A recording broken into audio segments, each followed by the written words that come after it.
नमस्कार प्यारे दोस्तों, आप सुन रहे daily current affairs quiz Hindi भाषा का यह कार्यक्रम और मैं आरजे उद्धव आप सभी का इस कार्यक्रम में तहे दिल से स्वागत करता हूं। चलिए बढ़ते हैं हमारे हिंदी क्विज की ओर। पहली क्विज है, Padmaja Naidu Himalayan zoological park किस राज्य में स्थित है जिसे हाल ही में भारत में सर्वश्रेष्ठ चिड़ियाघर के रूप में मान्यता दी गई थी? सही जवाब है पश्चिम बंगाल के दार्जिलिंग में Padmaja Naidu Himalayan zoological park को भारत में सर्वश्रेष्ठ चिड़ियाघर के रूप में मान्यता दी गई है। बढ़ते हैं अगली क्विज की ओर। सितंबर 2022 में जारी वित्त वर्ष 2023 के लिए पिच रेटिंग्स द्वारा भारत के लिए आर्थिक विकास का पूर्वानुमान क्या है? सही जवाब है वैश्विक रेटिंग एजेंसी फिच ने वित्त वर्ष 2022 और 23 के लिए भारत के सकल घरेलू उत्पाद के विकास के अनुमान को जून 2022 के 7.8% के अनुमान से घटाकर 7% कर दिया है।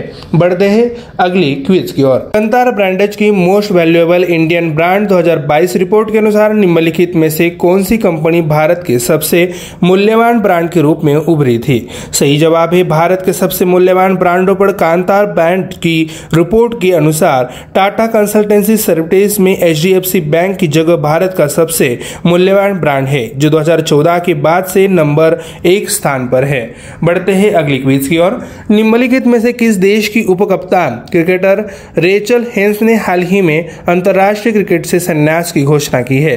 सही जवाब है ऑस्ट्रेलियाई महिला क्रिकेट टीम की स्टार बल्लेबाज और उप कप्तान रेचल हेंस ने हाल ही में अंतर्राष्ट्रीय क्रिकेट से संन्यास की घोषणा की है।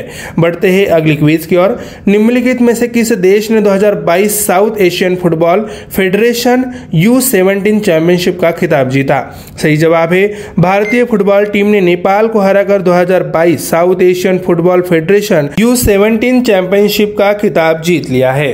बढ़ते हैं अगली क्विज की ओर। हाल ही में निम्नलिखित में से किस राज्य सरकार द्वारा छाता नामक वर्षा जल संचयन योजना शुरू की गई थी? सही जवाब है उड़ीसा सरकार ने हाल ही में community harnessing and harvesting rain water artificially form terrace to aquifer नाम से एक वर्षा जल संचयन योजना शुरू की है।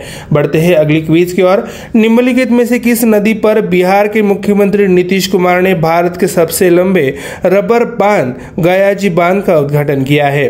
सही जवाब है गया में फाल्गु नदी पर बिहार के मुख्यमंत्री नीतीश कुमार ने हाल ही में देश के सबसे लंबे रबर बांध गयाजी बांध का उद्घाटन किया है। अगली क्विज है, निम्नलिखित में से कौन भारत में गैस की कीमतों को कम करने के लिए सरकार द्वारा गठित समिति की अध्यक्षता करेगा? सही जवाब है तेल मंत्रालय के एक आदेश के अनुसार योजना आयोग के पूर्व सदस्य किरीट एस पारिक की अध्यक्षता वाली समिति अंतिम उपभोक्ता को उचित मूल्य का सुझाव देगी। बढ़ते हैं अगली क्विज की ओर। हिमालय दिवस कब मनाया गया? सही जवाब है हिमालय दिवस हर साल 9 सितंबर को उत्तराखंड राज्य में मनाया जाता है। यह हिमालयी पारिस्थितिकी तंत्र और क्षेत्र के संरक्षण के उद्देश्य से मनाया जाता है। आखिरी क्विज है, किस जनजागृति को हाल ही में उत्तर प्रदेश की अनुसूचित जाति एसटी सूची में शामिल किया गया था? सही जवाब है कैबिनेट ने उत्तर प्रदेश के 13 जिलों में रहने वाले गोंड समुदाय को अनुसूचित जाति यानी एससी सूची से अनुसूचित जनजाति एसटी सूची के तहत लाने के प्रस्ताव को मंजूरी दे दी है।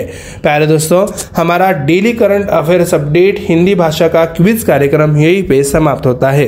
मैं आरजे उद्धव आप सभी से लेता हूँ इजाजत। तब तक के लिए ऐसे ही बने रहिए और सुनते रहिए हमारा प्यारा radio MPSC Guru, spread the knowledge, powered by spectrum academy. धन्यवाद।